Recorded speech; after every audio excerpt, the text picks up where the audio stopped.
Good evening and welcome if you're joining me live or you're watching on the replay. I'll just give it a minute to see if any people come on.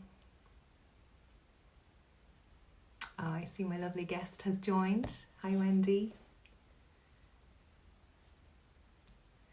Okay, we'll start and people will come on. So good evening, it's Wednesday, it's 8 o'clock and it is time for my Wellness Wednesday. Where every week or every Wednesday I chat with an expert in the area of health and wellness. Now, before I introduce my guest this evening, for any of those of you who don't know me, who may be new to my page, you're very welcome. My name is Louisa Cooling and I am a nutrition and lifestyle coach, and I work with busy people and help them to make changes to diet and lifestyle so that they can improve their overall health and wellness and reach their health goals, whatever they might be. I specialise in the area of weight loss and stress management. When I'm working with clients, whether it's on a one-to-one, a group or a corporate basis, I always look across the 4 pillars of health, which are nutrition, movement, sleep and self-care or stress management, because really it's when we make changes across those 4 pillars of health that we start to notice an improvement in our overall feelings of wellness and energy, and the list goes on. So as I said, every Wednesday I will chat with an expert in the area, their particular area, and in some way it is connected to one of the 4 pillars. And this evening I'm absolutely delighted to have the opportunity to chat with Wendy Quinn. Now, I've been trying to get Wendy for a while. She has a busy practice, and so I'm delighted that she's able to join me tonight. Wendy is a hypnotherapist. She's been practicing for over 17 years. She's also a master NLP practitioner, and as if that's not enough, she is in the middle of studying her master's in psychotherapy. So she really is a busy lady, and I am delighted to have her join. So I'm just going to, as usual, hang on for a few minutes or a few seconds, and hopefully Wendy will join us. So it seems to have gone through. There she is. Hi there. Hi Louisa, can you hear me? I can hear you perfectly and I can see you perfectly. Oh, it worked. I actually cut my head off. Hold on there now a second. What do? I'll shove it up there a bit. Never know what way this is going to go. I think that's okay. Is it still a bit bonkers? Now, is that better? I can see you. I can hear you. Yeah. Can you hear me okay? Can hear you. Roger that. We're good to go. We're live. I'm just looking. It looks like I have this string coming out of my head. It's actually the light. I just noticed that. I know it's hard to get it right. There's bits and pieces and all sorts. So yeah, anyway, I'll block the mirror here so nobody can see him behind me. It's grand. Wendy, thank you so much for doing this. I gave you a brief introduction. I don't know whether you heard it or not. And I did. Wow, thanks so much. Bigging me up. No, absolutely. I've been dying to have this conversation for ages. So yeah. Will we dive straight in and yes. And explain exactly what hypnotherapy is? And yes. Would that be a start? Great, Louisa. And I want to say thanks so much for having me on. I'm so excited to be on. And I think this is fantastic what you're doing as well. So yeah, I'll explain a bit about what I do. Hypnotherapy. What's that? It's hypnosis with the therapy as well. What hypnosis is, it's a deep state of relaxation with a heightened sense of awareness. And then it's the therapy that takes place while you're in that lovely relaxed state. So the hypnosis, why I use hypnosis, it bypasses that critical factor, that judgmental part of the mind. And as I explain it, you've got your conscious and your subconscious mind. Subconscious and unconscious are pretty similar, pretty much the same thing. And your conscious mind is your logic and reason, you know, what you rationalize, analyze, intellectualize with. And the language of that part of the mind is your willpower. And when you're trying to use your willpower to make a change, it's very hard to make a change because it's constantly on your mind, you know. So for example, if you're in the midst of anxiety or panic attack or something, it's very hard just to say relax when you're in the middle of something. So I work with the subconscious or unconscious. We're called subconscious tonight. That's your long-term memory, everything since the day you were born. It's your emotional side. It's your habit forming side. It's how you see yourself at a subconscious level, your self-esteem. as well. And it controls your body's involuntary functions. So your heartbeat, your liver, your lungs. You don't wake up and tell yourself to breathe. You don't tell your heart to beat. It does it automatically. It does it unconsciously. You don't tell yourself to think negative thoughts. You don't tell yourself to be anxious either. So that's all to do with the subconscious mind, and the language of that part of the mind is belief and imagination. So when you're tapping into your belief and imagination, it's far more powerful than using your willpower. And kind of to give you an example, say if I said now, right, make your heart beat faster. You know, you can't tell it to do it, but you can imagine it, the mind-body connection. Imagine if I said, close your eyes, imagine you're walking up a dark alleyway, it's really late at night, you're all on your own, you hear footsteps coming up behind you, you conjure up these images inside your mind, your heart will start to beat faster. If I said, you know, make your mouth water or salivate, you can't tell yourself to do it. But if I said again, using your imagination, imagine your favorite meal in front of you, you know, take a bite, take a taste. What does it smell like? What does it taste like? So you're going into the thoughts, the images, the feelings, and you will start to salivate. Just if I said suck on a lemon, you will start to salivate. Sure. So it's like as though I suppose what touched me there was that you have these beliefs that perhaps you have developed from a very young age, based on the way you grew up, the way, you know, the way you were raised, what your parents said, what your teacher said, and they're nearly wired in there. It's like that immediate reaction when somebody says something to you, or, you know, that initial reaction, oh, I couldn't do that, or I'm no good at that. That's kind of hardwired in there. Is it like your natural response? And that's what you absolutely try. But they can be conditioned, what we call conditioned responses. And conditioning, anything that's a conditioned response, if it's serving us a purpose, great. If it's not serving a purpose, then it can be unconditioned. It can be broken down, you know.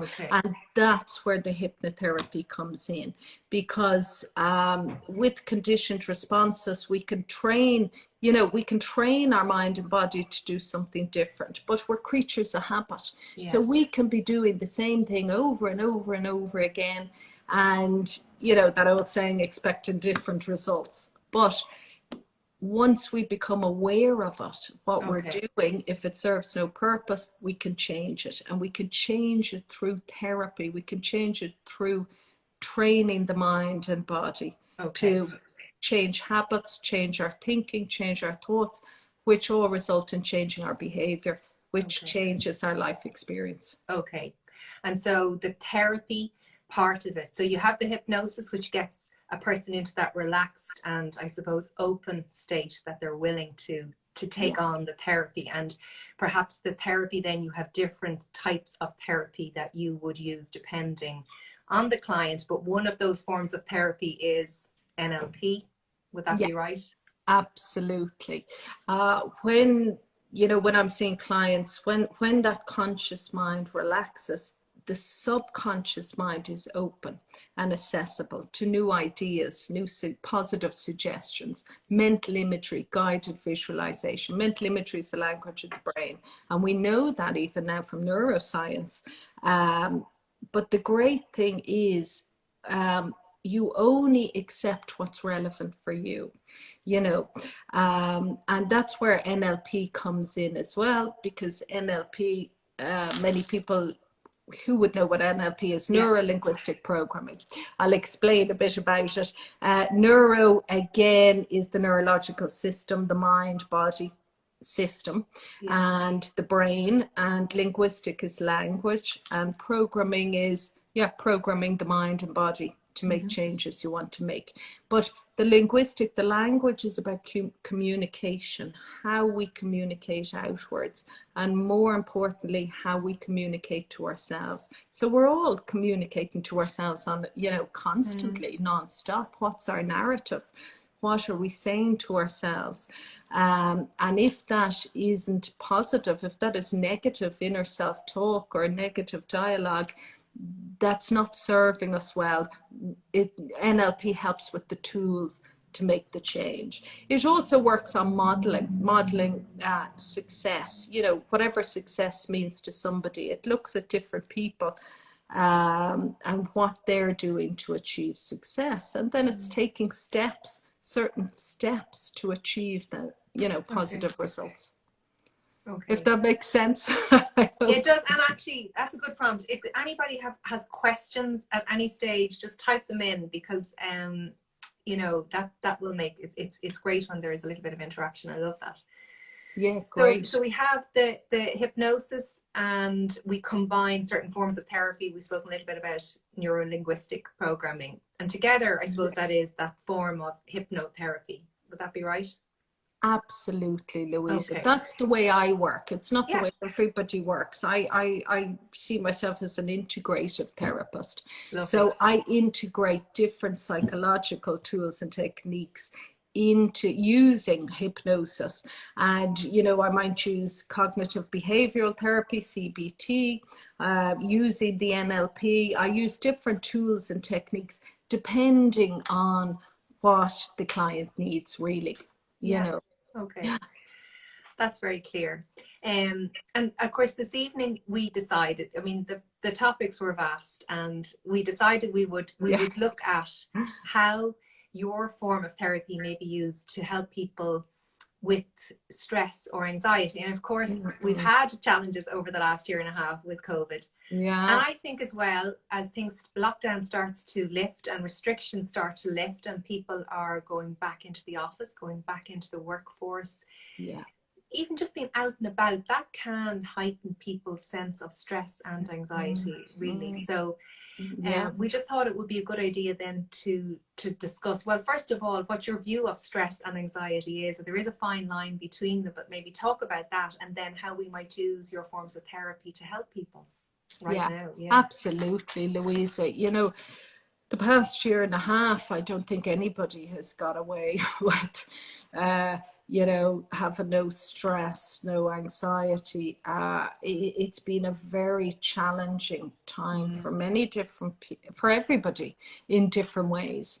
And what can be stressful for one person can be very different, you know, pleasurable for another person. And so it's very, very individual. And it's like life. I think life's full of stressors, what's causing the stress.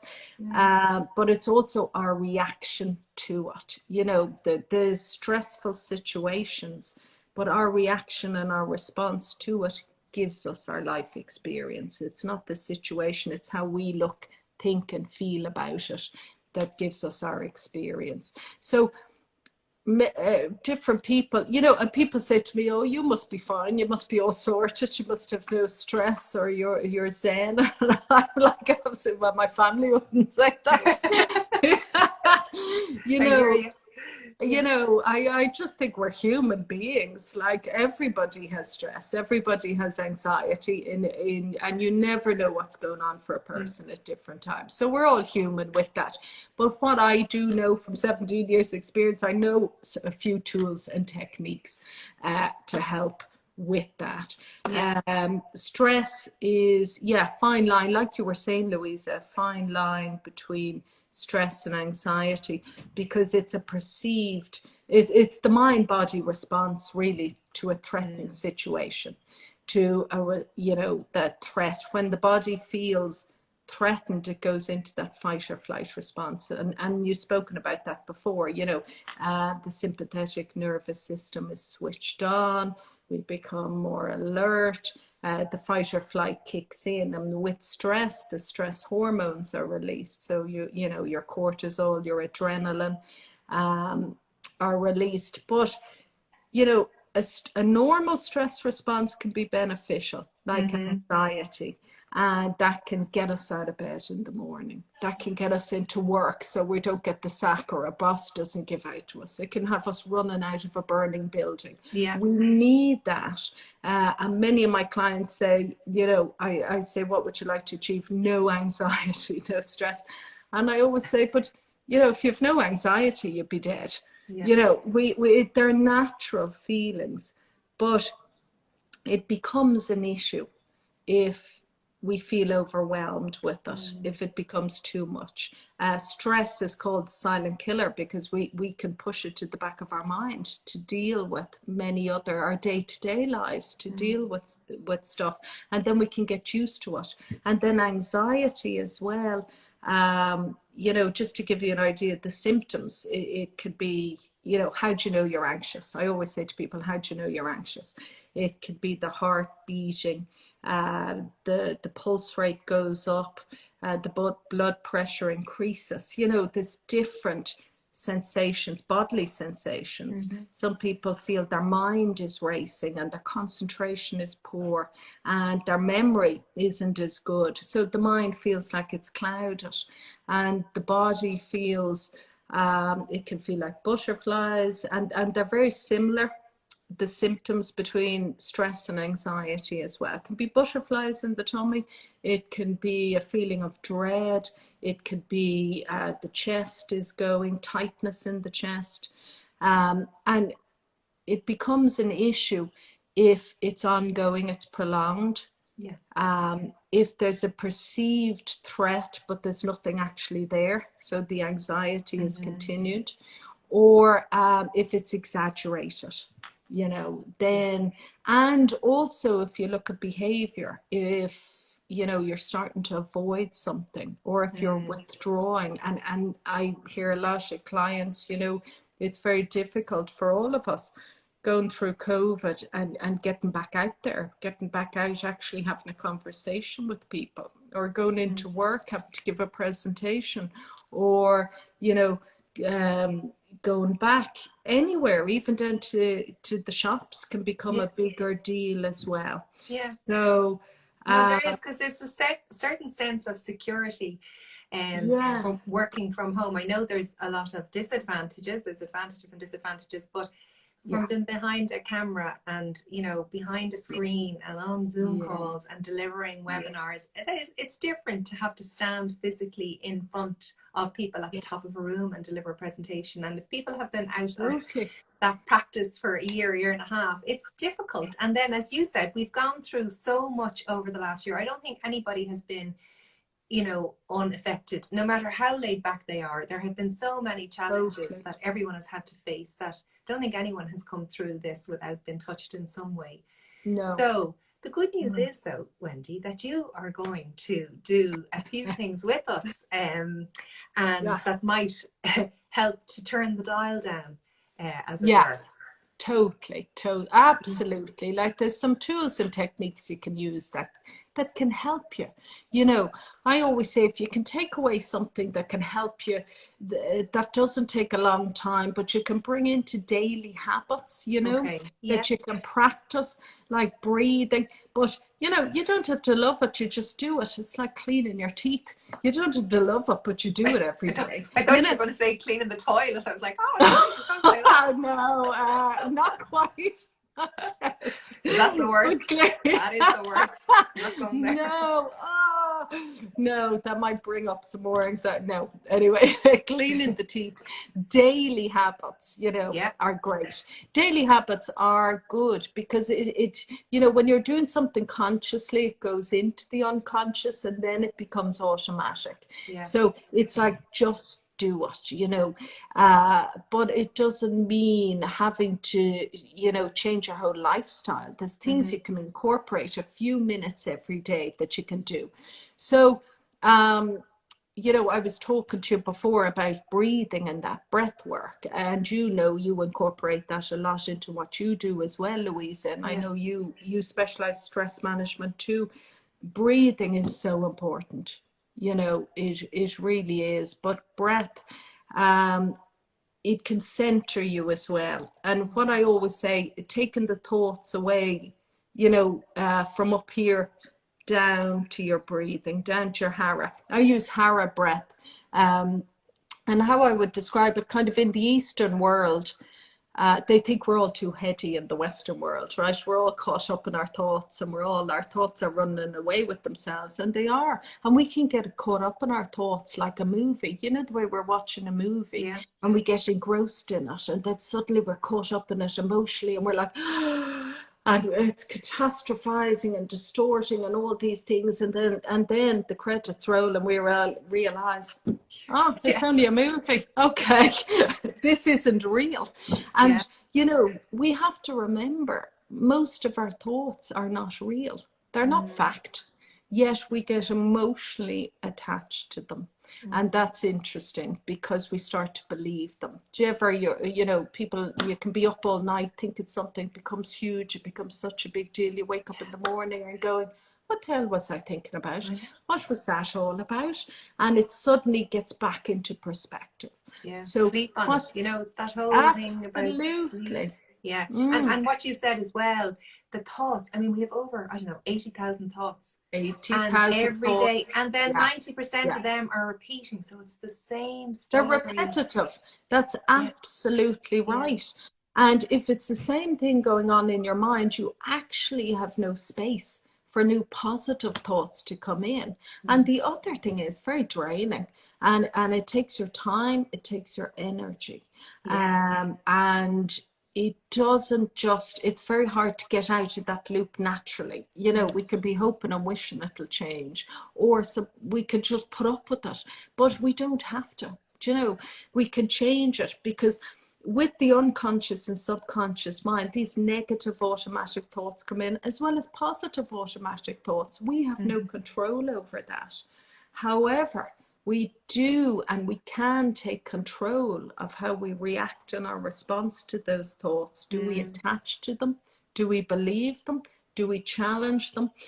Are they fact? Are they real? And that's not real. And if we interrupt those negative thoughts and replace it with something that is fact, it makes such a difference to our physiology. Yeah, and I love that, because I talk a lot with my clients about respond versus react. And that's where the breath comes in, because it allows you just distance yourself and create a gap from the thought or the situation.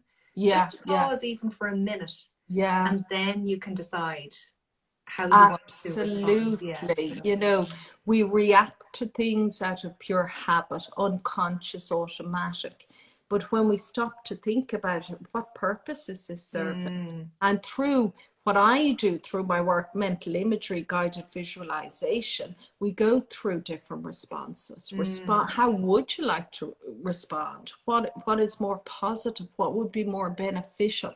And we go through that role play. We go through a mental rehearsal, guided visualization, and then it's conditioning the mind for new responses. So, it's lovely. And it's even prompted me to think of the simple practice of gratitude, which again I find so powerful. Just journaling on 3 things every day that I am thankful for. So you're forcing yourself to write it down. And then over a week, that's 21 things. Over a month, that is 80 things. So you are forcing your brain to seek out the positives in the day. And over time, that does rewire your natural sort of view and outlook on things, definitely. And it's a very simple, lovely little practice, just a little notebook. And I'm a great fan of gratitude, because you're redirecting your thoughts and you get more what you focus on. So if the focus is on, oh my God, this could be a disaster. Oh my God, I have to go into work on Monday. Oh my God, I'm going to make a show of myself, give the presentation. Oh my God, I'm going to be anxious. Oh my God, what will people think? Oh my God, I'm no good at this. So we get more of what we focus on. And then what people tend to do, what we all tend to do, if we have tools and techniques, what we all tend to do is, I hope it'll work out okay. I hope this will work. Oh God, I hope I'll be okay in the day. What we can do is take control, feel more in control. Just feel more in control by using tools and techniques, not hoping, wishing, or wanting, managing our state, going through our breath work. And I went off on a tangent there, but managing I could talk for hours about this, but managing our thought processes. How do we want to feel? What would it be like to feel differently? What would that look like? What would that feel like? What would that be like? And stepping into that and becoming more familiar with that feeling than hoping, wishing, or wanting. It puts us more in a helpless or more powerless state.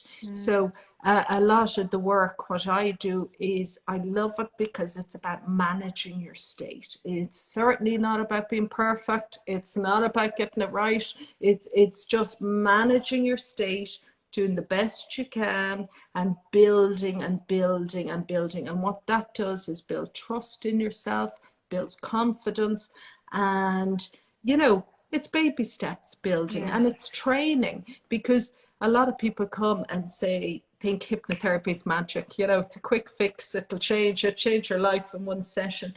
Unfortunately, no. It's training. It's like a muscle that's used. It needs to be constantly used, and then it gets stronger and stronger and stronger. And same with the mind, the body, all of that. Mental imagery can create so much positive change. And as you say as well, I mean, we'll go on and do the breath work now, but it's about forming a habit. And you mentioned about brushing your teeth. And, teeth, not toilet. It might be that, when we're trying to incorporate a little bit of breath work or whatever it might be, that we tag it on. We know from research that when we want to form a new habit, if we tag it on to an existing habit, it's much easier. So if we decided we wanted to do a minute of breath work every day for the next week or two, let's try to build a habit, it might be that after you brush your teeth, you just do a little bit of breathing for a minute, or you do it while you're brushing your teeth, but it becomes a habit. And over time, as you say, it starts to work the muscle, and you probably do need to work at it and, consciously make a decision to do it until it becomes a habit, and until you start to notice a difference and you want to do it because you notice how good you feel, or how slightly different even you feel after practicing breath work. I think that for me is the bonus, is the gold, and I did tell a story. I was chatting on something else, but I had got out of the habit of doing my meditation for a while. I just do 10 minutes of calm every morning, and I got out of the habit and I went back into it, and it was only after a couple of weeks I was driving in traffic and the light went amber, and then it went red and I stopped. The truck behind me anyway blew the horn and pulled out and took the corner and was really, really annoyed with me and all the rest. And my reaction was, oh gosh, I feel so sorry for that guy. He's obviously in a real hurry off somewhere. He's late. He looked like he was going to a building site, and I said, he's under so much pressure, the poor fella. And then I kind of went, gosh, I was quite happy with that reaction, but I kind of went, that meditation is definitely starting to kick in, because there might have been a time where I would have blown the horn back and rolled down the window and given him a wave or whatever. So I think that's the thing, that you don't notice suddenly a massive change, but you do notice very much that the dial is turned down. That's the only way to describe it, and that's why I find meditation and what we're going to be doing now, the breath work, I just think it is really, really effective. It is absolutely, because like I was saying, going back to that Eastern world, I think we're all too heady, running away with our thoughts. So if we bring our attention down, and it's brilliant that you're living it and you're using the tools and you're going, wow, that worked, great, because it's fantastic to notice. And when you bring your attention down, in Japan, Hara, Hara, is a core point. It's a couple of inches below our belly button, a couple of inches inside our body. And if we focus, so if we bring our attention down to that core point, and we breathe into that. They use this in martial arts, in Aikido, to stay focused, because you want the mind clear. So those 80,000 thoughts going around in the head serves no purpose. When in Aikido and you want to stay focused, you know what you're doing.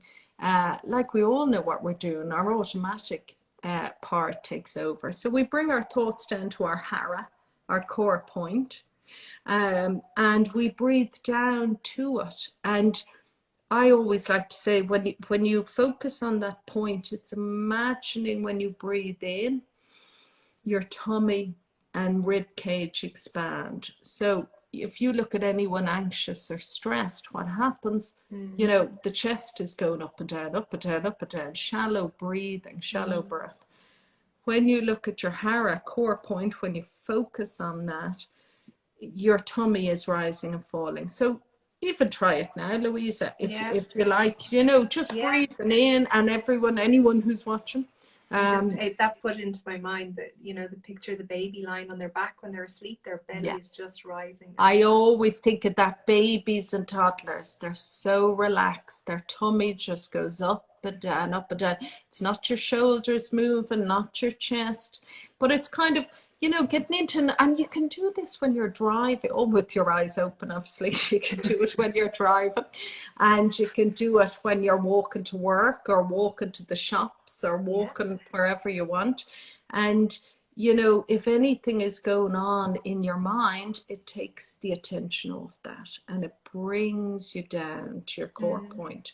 So that's the first thing I would always train people who come to see me. I'd say focus on your breath. Your breath is everything. So when you breathe in, it's imagining your tummy and rib cage are opening up like a balloon. You're blowing up a balloon.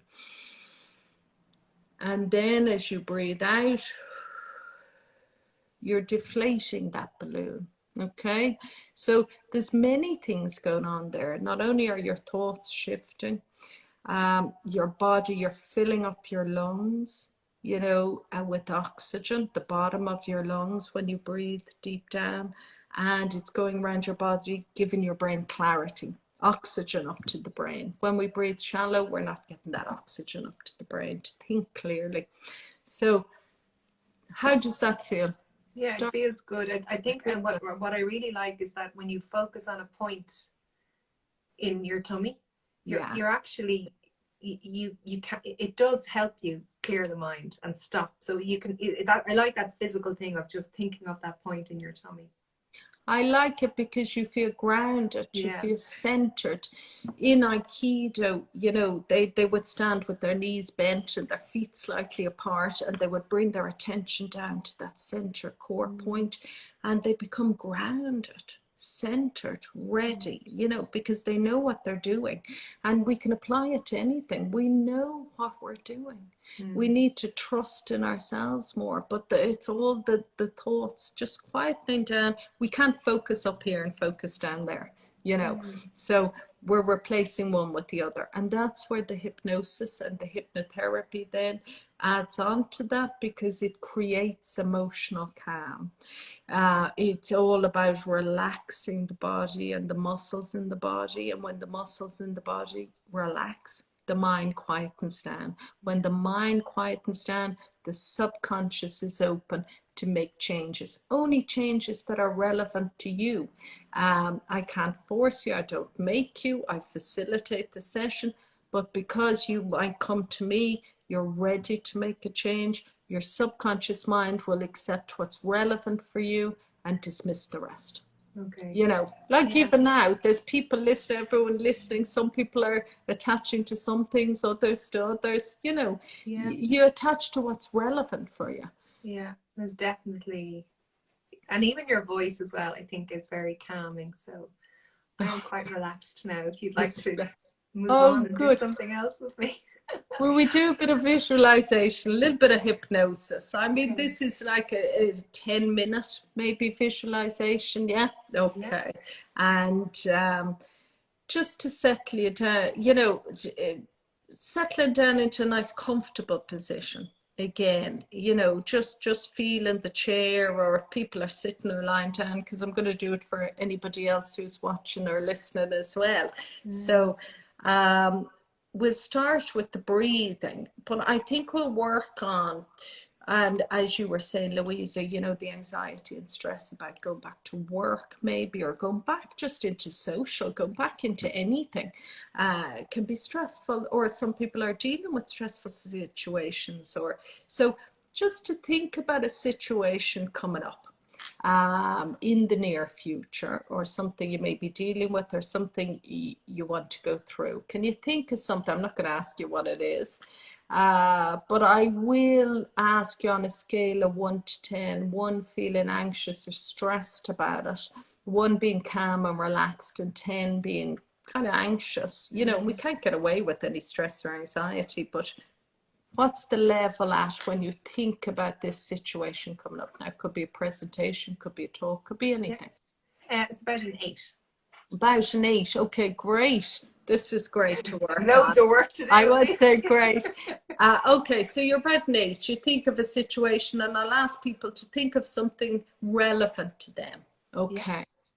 Okay, so we'll do about 10 minutes. So if you'd like to take a deep breath down to your hara, down to your core point, close those, and you already have, brilliant. Close those eyes down. Okay.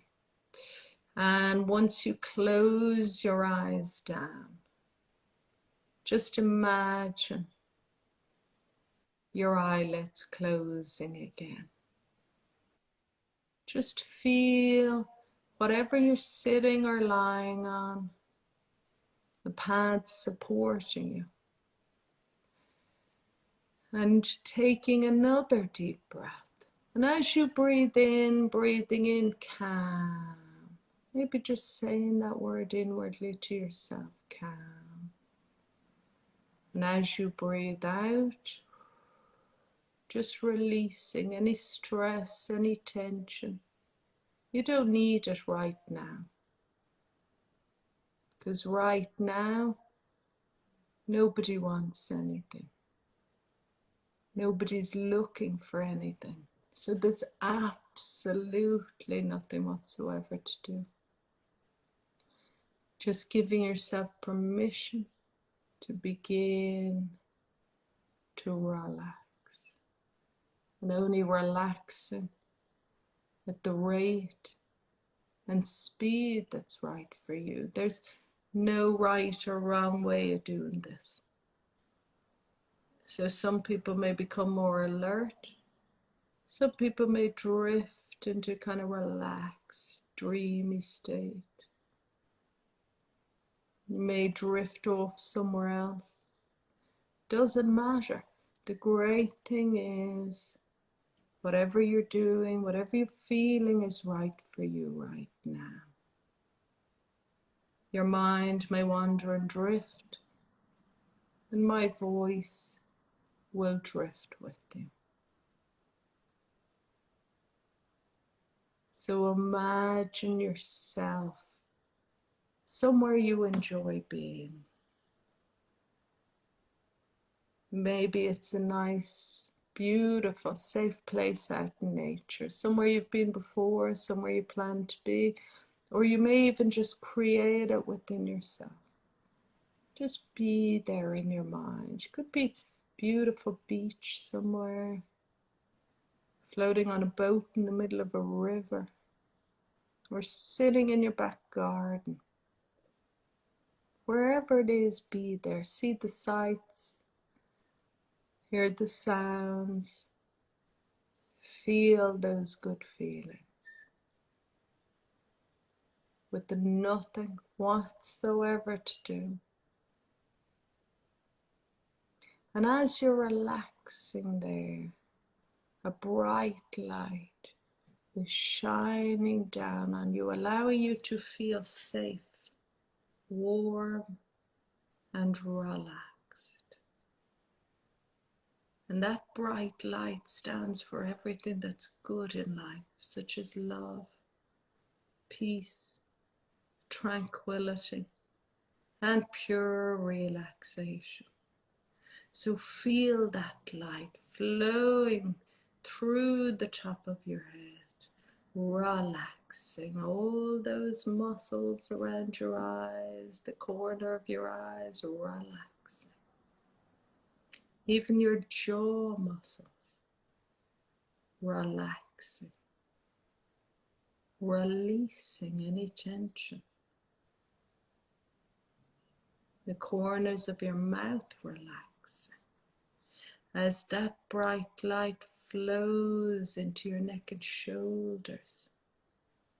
If you're holding any tension there, simply allow it to dissolve away, just by giving yourself permission to do so. Feel that bright light flowing now down into the chest muscles, relaxing all the muscles there, down into the abdomen. Imagine your muscles like rubber bands, just letting go.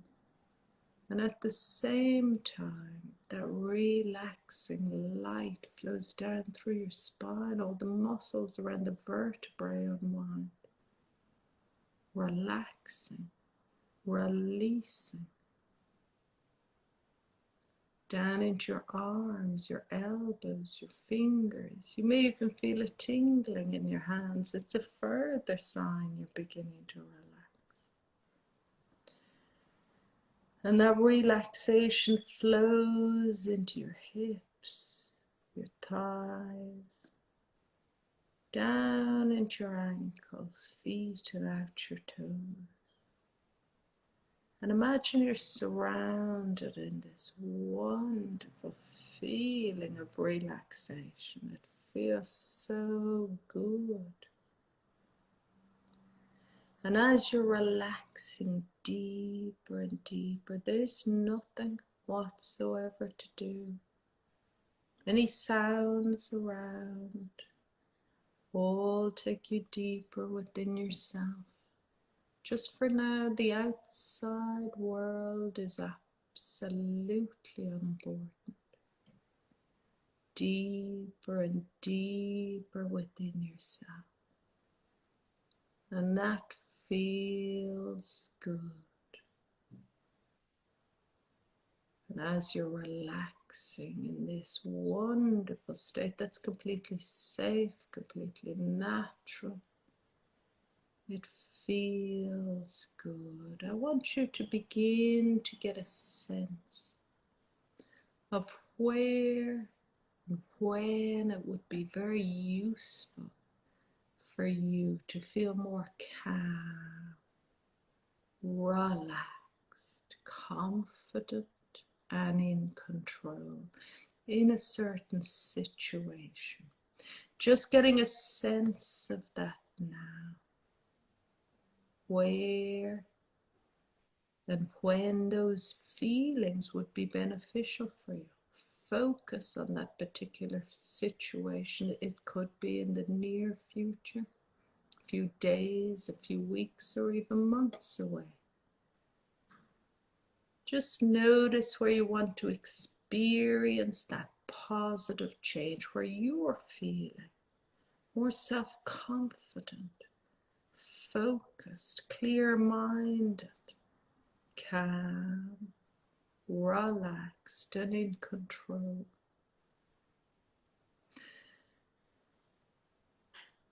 Now that you have that in mind, just allow yourself to drift deeper. 5, drifting even deeper now. 4, relaxing. 3, it feels good. 2, 1, you have all the confidence and calm that you need within you, all the capabilities and capacities to be that person that you really want to be, that natural, that authentic you. You have that resilience, you have that strength. Those resources are there, no longer clouded over by any negative self-talk.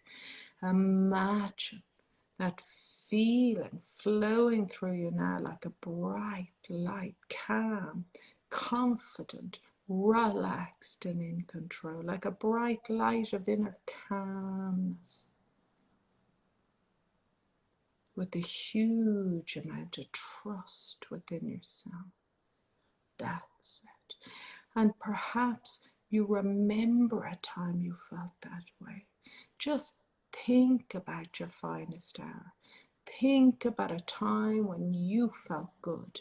Doesn't matter when or where it was. It could be passing your driving test, achieving exam results. It could be a compliment from someone, a holiday you were on. Doesn't matter when or where it was. Think of your finest hour. Think of a time when you felt, on top of the world. You're calm, relaxed, and in control. Imagine that you standing in front of you. Look, see how you look. Look at your posture. Look at the expression on your face. Look at how you are standing or sitting. Maybe people are congratulating you, or maybe you're feeling really proud of yourself. Double that feeling. Now step into that feeling. Double that feeling and double it again. Imagine that good feeling. Notice where it is in your body. Move that good feeling up to the top of your head and allow it to go down through your body, down to the tips of your toes. Double that feeling and double it again. Really see what you saw, hear what you heard. Feel those good feelings as if it's happening all over again. Really be in that moment. Double that feeling and double it again. See what you saw, hear what you heard. Feel that good feeling. You're calm, relaxed, on top of the world as if you can't fail. You're really, take yourself off, run away with those wonderful feelings. Bring those good feelings with you now into that situation in the future. Step into that situation. See yourself handling that situation. You're calm, relaxed, in control, confident, with a complete trust in yourself. Double that feeling and double it again. Now squeeze your thumb and finger. Squeeze your thumb and finger, create an association, a link between those good feelings and the squeeze your thumb and finger. Double that feeling and double it again. See what you saw, hear what you heard. Feel those good feelings once again and bring those good feelings into that future situation and see yourself really being calm, relaxed, and in control. Your legs are strong beneath you, your communication is clear, your mind is clear and focused, and you feel really good. Anytime you squeeze your thumb and finger, you can fire off these wonderful, confident, competent feelings. And you can bring back those good feelings now. 1, coming back up, bringing those wonderful feelings back. 2, 3, coming back fully present into the room. 4, when you're ready, bring back those good feelings with you. Number 5, fully alert, wide awake.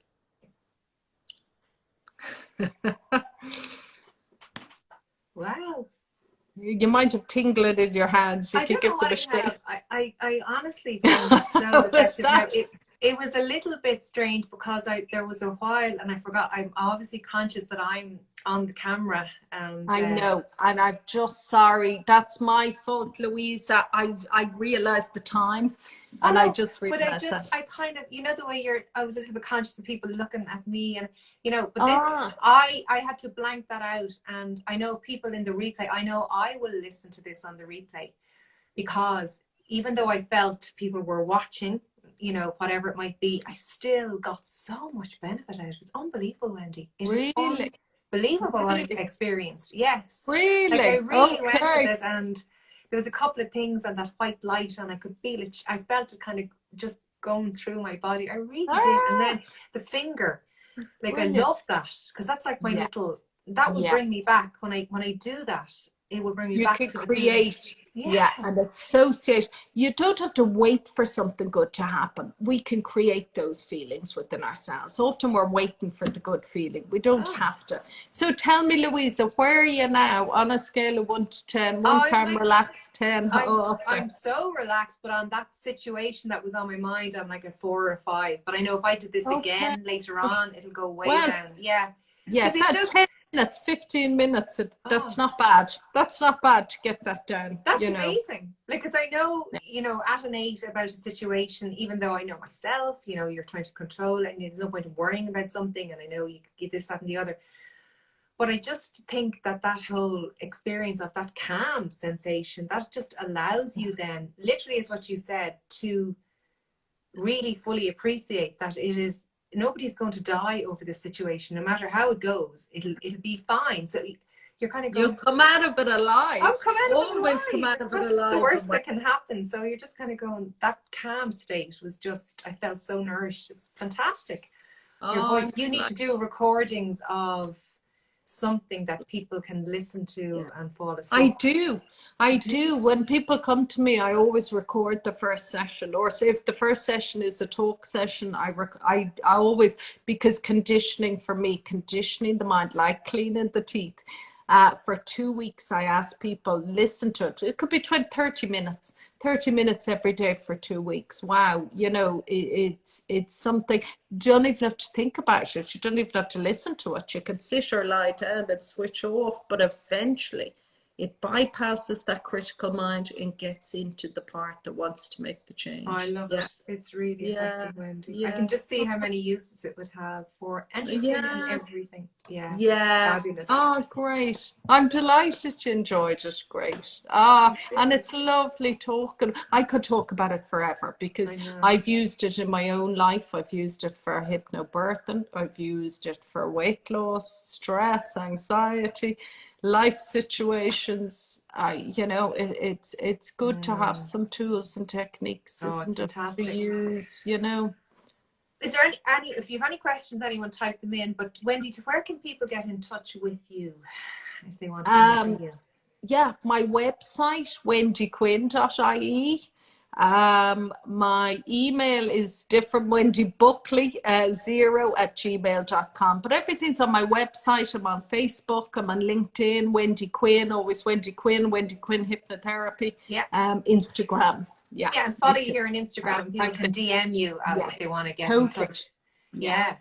Thanks, Louise. And, you know, I could talk to you forever about it because, you know, your 4 pillars as well, they're, you know, there's a lot in sync with it. It's so important and it's wonderful what you're doing as well. It's great. No, it's great. And I know when we chatted, talk about it for an hours. awful lot of the, say, the coaching tools that we both use, there's an awful lot of overlap, but you have that added layer of getting people into the relaxed state, the open mind, and that calm. And as you say, when you can get rid of the noise that's going on here, you are just more open to accepting and changing and rationalizing things. I think that's the and just gives a bit of space and more energy, and it helps us realize we are more resilient than we think we are. And on that positive note, we will all get a good night's sleep. I know I'm going to play this back again for the 15 minutes before I go to slumber. It was really effective. I loved it. Wendy, thank you so much. Oh, look, it's a pleasure, Louise. Lovely talking with you. You too. Thanks so much. Thanks so much for having me on. You're very good. And thanks for giving me the time. And night, everybody. And thank you. I hope you all enjoyed it. Thanks. See you, Wendy. Bye. Bye.